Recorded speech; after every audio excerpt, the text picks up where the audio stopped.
அனைவருக்கும் இனிய காலை வணக்கங்க. நான் உங்கள் சிவன்மலை ஜோதிடர் தாரா மகேஷ்குமார் பேசுகிறேன். வெற்றி முருகன் ஜோதிட நிலையம் அப்படிங்கிற பேரில் மக்கள் பணி செய்து கொண்டிருக்கிறேன். பொதுவாக இந்த தொழில் ஏன் இப்படி தேர்வு செய்கிறோம் அப்படின்னு கேட்டிங்கன்னா, என்னுடைய பிறவியில் இந்த ஜோதிடம் பார்ப்பது அப்படிங்கிறத நான் கண்டுபிடிச்சதுக்கு அப்புறம்தான் இந்த பணி எனக்கு ஒரு மிக மகிழ்ச்சியாக இருக்குது. இதில் என்ன சொல்கிறார் அப்படின்னு கேட்டிங்கன்னா, பிறவி பெருங்கடல் நீந்துவார் நீந்தார் இறைவனடி சேராதார் அப்படிங்கிற திருக்குறளை மையமாக கொண்டு இந்த பிறவிங்கிற கர்மா முடியணும் அப்படின்னு கேட்டிங்கன்னா, அந்த கர்மகாரகன் ஜீவனகாரகன் அப்படிங்கிறவர் நம்ம லக்னத்திலிருந்து 12 பாவகத்தில் எங்கே இருக்கிறாரோ அந்த தொழிலும் அந்த ஏற்றம் இறக்கம் அப்படிங்கிறது உங்களுக்கு இருக்கும். இப்போ பார்த்தீங்கன்னா, ஒருத்தர் ஒரு தொழில் செய்யணும்னு ஆசைப்பட்றாரு. ஒரு ஜாதக ரீதியில் பார்த்தீங்கன்னா, எனக்கு இந்த தொழில் நல்லா இருக்குதுங்க அப்படின்னு செய்கிறார். அந்த தொழிலில் பார்க்கும்போது இடையூறுகள் பேர் அழிவுகள் ஏற்பட்டு மீண்டும் அதை புதுசாக கொண்டு வருவார். அதுதான் இந்த ஜீவனகாரகன். அப்போ பாருங்கள், இந்த பிறவியில் நீங்கள் எடுக்கப்பட்ட இந்த நேரம், இந்த காலம், இந்த தொழில் செய்தால் உங்களுக்கு ஒரு மோட்சம் கிடைக்கும் அப்படிங்கிறத ஜோதிடத்துக்குள்ளே போய் உங்கள் லக்னத்திலிருந்து 12 பாவகத்தில் 10ஆம் அதிபதி எங்கே நிற்கிறார்னு பாருங்கள். அந்த வீட்டினுடைய உரிமையாளரும் அந்த இடத்துல இருக்கக்கூடிய அந்த காரகத்தன்மையும் அந்த தொழில் செய்ய வைக்கும். பாருங்கள், ஒருத்தர் ஏழையாக பிறந்திருப்பாங்க. அது சிம்ம ராசியில் போய் ஒரு ஜீவனகாரன் உட்காந்துன்னு வச்சுங்களேன். அரசியல் அரசாங்கம் அதற்காக நீங்கள் நிறைய பொருளாதாரங்கள் செலவு பண்ணி மன உளைச்சல் ஏற்பட்டு அதுக்கப்புறம் அந்த பதவியில் நீங்கள் அமர்ந்து மக்கள் பணி செய்யணும் அப்படிங்கிறது உணர்த்துது. பாருங்கள், 10ஆம் அதிபதி லக்னத்தில் இருக்க நீங்கள் பிறந்திருக்குன்னு வச்சுங்களேன். 10ஆம் அதிபதி அப்படிங்கிறது இந்த கர்மா, இந்த பிறவினுடைய கர்மா. அது லக்னத்தில் இருக்க பிறந்தால் நீங்கள் தான் முதலாளியும், நீங்கள் தான் தொழிலாளியும், நீங்கள் தான். அந்த முதலாளியும் தொழிலாளியும் அந்த 2 வேடங்கள் உங்களுக்கு உங்கள் மனசாட்சிக்கு மட்டுமே தெரியும். நீங்கள் எத்தனை தடவை தோற்றுருக்கிறீங்களோ அத்தனை தடவை ஜெயிப்பீங்க.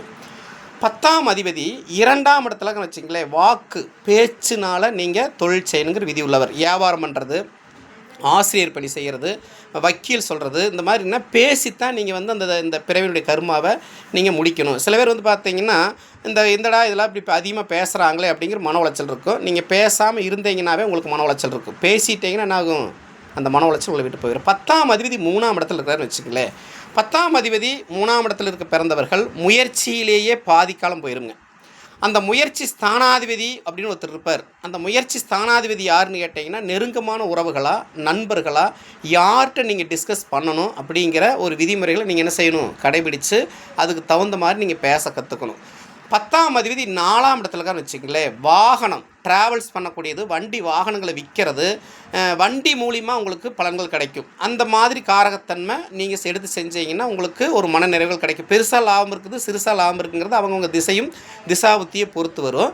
ஆனால் இந்த தொழில் செய்கிற எனக்கு மனசுக்கு திருப்தியாக இருக்குதுப்பா அப்படின்னு சொல்கிறது. 10ஆம் அதிபதி 5ஆம் இடத்துல வச்சுங்களேன். 5ஆம் இடங்கிறது குலதெய்வம், பூர்வீக தொழில். அதை செஞ்சீங்கன்னா தான் உங்களுக்கு லைஃப்பில் ஒரு நிம்மதி கிடைக்கும். 10ஆம் அதிபதி 6ஆம் இடத்துல வச்சுங்களேன். 10ஆம் அதிபதி 6ல் இருந்துச்சுன்னு கேட்டிங்கன்னா, 6-5 30 வயசு வரைக்கும் நீங்கள் சொந்த தொழிலை பற்றி யோசிக்காதீங்க. ஒரு தொழிலை முழுமையாக நீங்கள் கற்றுக்கணும். அப்படி கற்றுக்கும் போது என்ன கேட்டிங்கன்னா, 30 வயசு 35 வயசு இது காலகட்டங்களில் அந்த தொழில் நீங்கள் உலகத்துக்கு வெளிப்படுத்துவீங்க.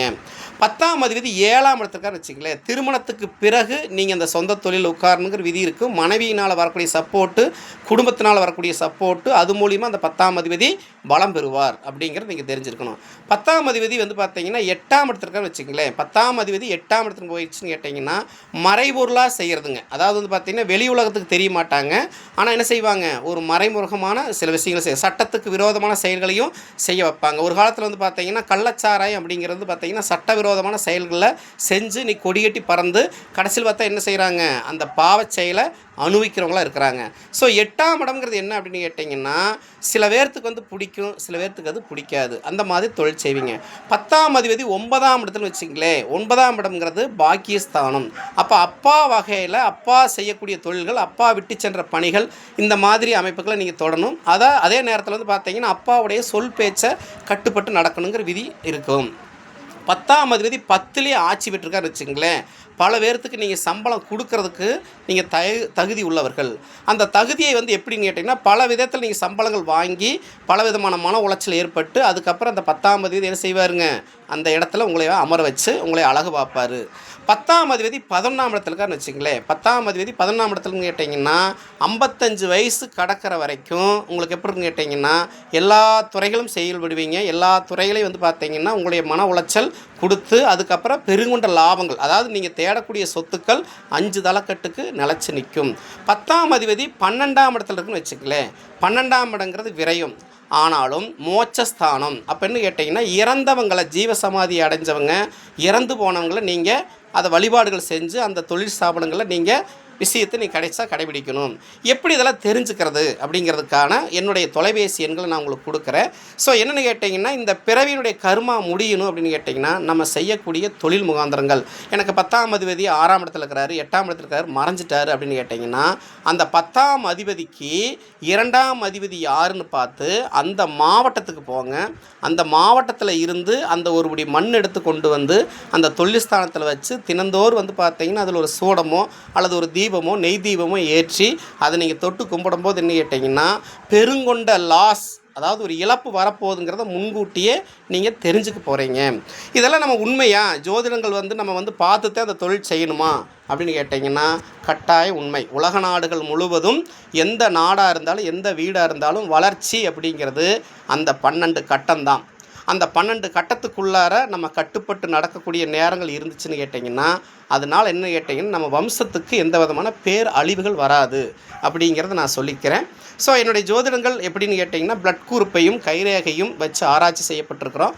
நீங்கள் பயன்படுத்தக்கூடிய வாகன எண்கள் எப்படி இருக்குது, அந்த எண்களுக்குரிய கிரகங்கள் வந்து எப்படி நெகட்டிவாக இருக்குதா பாசிட்டிவாக இருக்குதா பாஸ் பண்ணி அதை நீங்கள் யூஸ் பண்ணி பார்க்கும்போது என்னான்னு கேட்டிங்கன்னா உங்கள் லைஃப்பில் வந்து பார்த்தீங்கன்னா ஒரு சில நெகட்டிவான விஷயங்கள் வரும். ஒரு 100க்கு ஒரு 10% நெகட்டிவ் ஒரு இழப்புகள் வரும், 90% காப்பாற்றப்படலாம் அப்படிங்கிற சொல்லிக்கிறேன். ஸோ என்னுடைய வீடியோ வந்து என்ன சொல்கிறோம் அப்படின்னு கேட்டிங்கன்னா பயனுள்ள கருத்துக்களை தினந்தோறும் பேசுவோம். அதன் மூலியமாக வந்து பார்க்கும்போது மன உளைச்சல் ஏற்படும் பொழுது நம்ம செய்யக்கூடிய தொழில் இந்த கிரகத்துக்கு உட்பட்டது. இந்த கிரகம் இன்றைக்கி இங்கே ட்ராவல் ஆகிட்டு இருக்குது. ஸோ அந்த கிரகத்துக்குரிய காரகத்தன்மை தான் நம்ம தொழிலில் சில வெற்றி தொழில்களை கொடுக்கும் அப்படிங்கிறத நான் சொல்லிக்கிறேன். ஸோ இந்த வீடியோ உங்களுக்கு பிடிச்சிருந்தால் மற்றவங்களுக்கு லைக் பண்ணுங்கள், ஷேர் பண்ணுங்கள், நம்ம சேனலை வந்து பார்த்திங்கன்னா சப்ஸ்கிரைப் பண்ணுங்கள். எனக்கு தெரிஞ்ச விஷயத்தை நான் சொல்லும்போது என் மனசில் இருக்கிற பாரம் குறையும் அப்படிங்கிறத இந்த வீடியோ மூலிமா தெரிவிச்சுக்கிறேன். நன்றி, வணக்கம்.